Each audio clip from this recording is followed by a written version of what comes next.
Hi, I'm Mike DeMurgis, and welcome to the RotoExperts.com email advisor, where every week experts like Scott Engel, the King, answer your questions. Scott, week 2 of the NFL season, and you're taking on already more of a role. Not only are you the King, but you're the advisor, and you're answering emails from all our listeners. Yes, and you go to RotoExperts.com/RotoXadvice, and we can answer all your questions personally. We guarantee answers. We tackle all your questions individually. We give you the personal fantasy service that you require because we love having you be part of RotoX Nation. That's right, some personal service. So let's get right to the emails. Mike Millaria, trying to find me an up-and-coming running back. What do you guys think about Mikel Leshore or Jonathan Dwyer, Scott? Mikel Leshore, Jonathan Dwyer. I think the first thing you might want to find yourself is an English teacher. I want to find me. But, Dwyer and Leshore, both good pickups.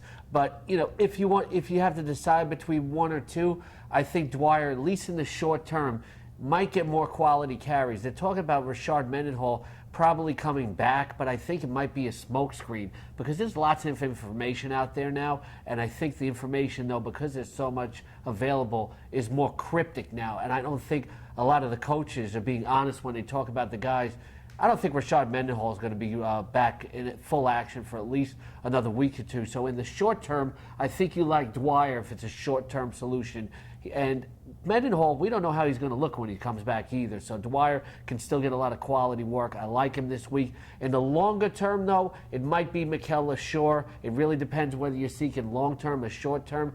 Leshore is going to come back from the suspension the following week and probably split a load with Kevin Smith there in Detroit, and he's probably going to get a lot of goal line work, be a nice physical complement to Kevin Smith. They're both good pickups. You have to decide what your needs are, whether you're looking for long-term or short-term. If it's long-term, you go Leshore. If it's short-term, you go Dwyer. Okay, up next, Chris14, PPR question, tight end. Jermaine Gresham or Jacob Tamme, Scott? Well, these are both good picks. Gresham, some people are not really sold on him. I like him. He's a big target. He's fast. He's got good hands. He's a red zone threat. Andy Dalton's not the most accurate quarterback. And when he throws to a receiver, that receiver has to have the ability to be athletic and pluck the ball out of the air. Jermaine Gresham has that. There's no real number 2 wide receiver there in Cincinnati. Don't try to sell me on Andrew Hawkins. He's only 5'7". So I like Gresham. You don't like short guys? Come on. Not a wide receiver, maybe a running back. And I like you. You're a nice short guy. But Jermaine Gresham, I like him a lot this week against the Cleveland Browns. The Cleveland Browns have a lot of trouble covering the tight end.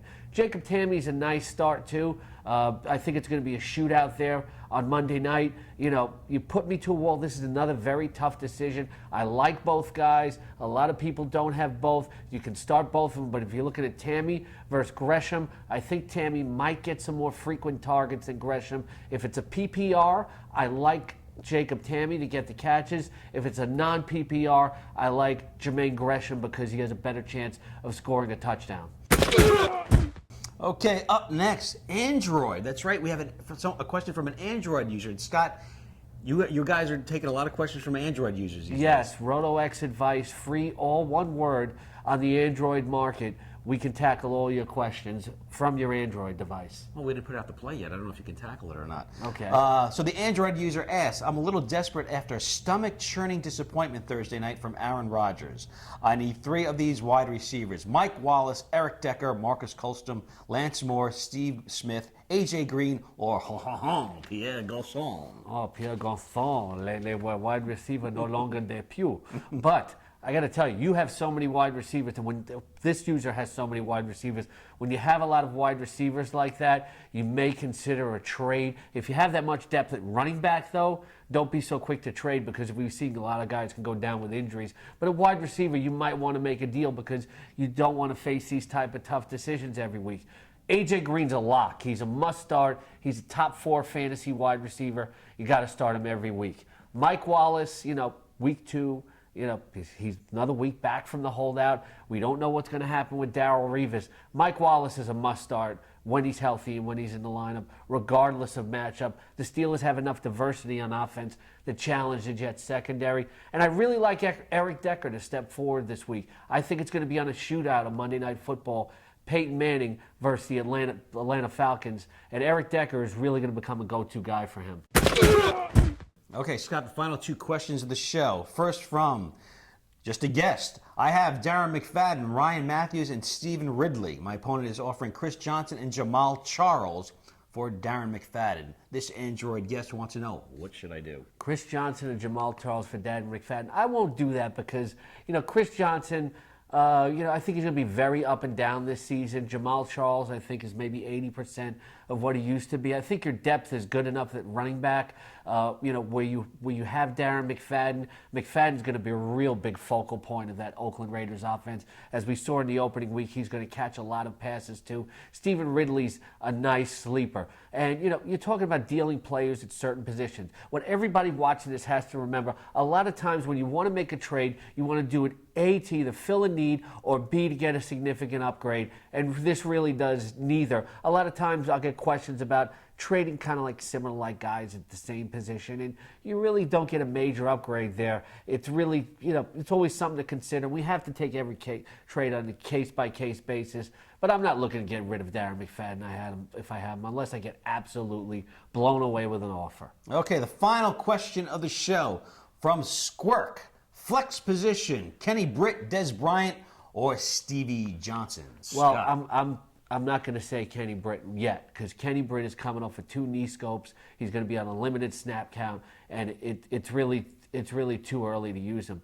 Des Bryant has a tough matchup this week. That Seattle secondary is really good, so Bryant is no lock either. And Des, I've heard a lot of hype, but I haven't seen all the production. Don't believe the hype, right? Yeah. That's an old Public Enemy song. Exactly. We're hip, yes. There you go. We're very hip. We're 20 years behind here. I'm jiggy with it. Yes, he's getting jiggy with it. He's groovy, yes, dig it. But Des Bryant, he hasn't fully shown it to us yet, but I think the Seahawks are going to pay some attention to Kevin Ogletree. I think he'll have some decent game, but like I said, it's a very good secondary. I'm going to go with Stevie Johnson, and I'll tell you why. Football is a game of emotion. It's a game of momentum. The Buffalo Bills got embarrassed last week. I know. I was there. It was a disgrace. Yes, it was a disgrace that you were there, yes. But the Buffalo Bills got embarrassed last week. They rebounded in a big way in their home opener. When a team gets embarrassed like that and they're something of a quality team, and I believe the Bills are something of a quality team, borderline playoff team, they're going to come out angry, and Stevie Johnson is a big key to their offense. Okay, there's no question, no topic, no player that's too big that the Roto Experts can tackle. Is that right, Scott? Yes, nothing is out of the realm. You can always hit us up at RotoExperts.com/RotoXadvice. And don't forget the exclusive Edge Fantasy Football Package.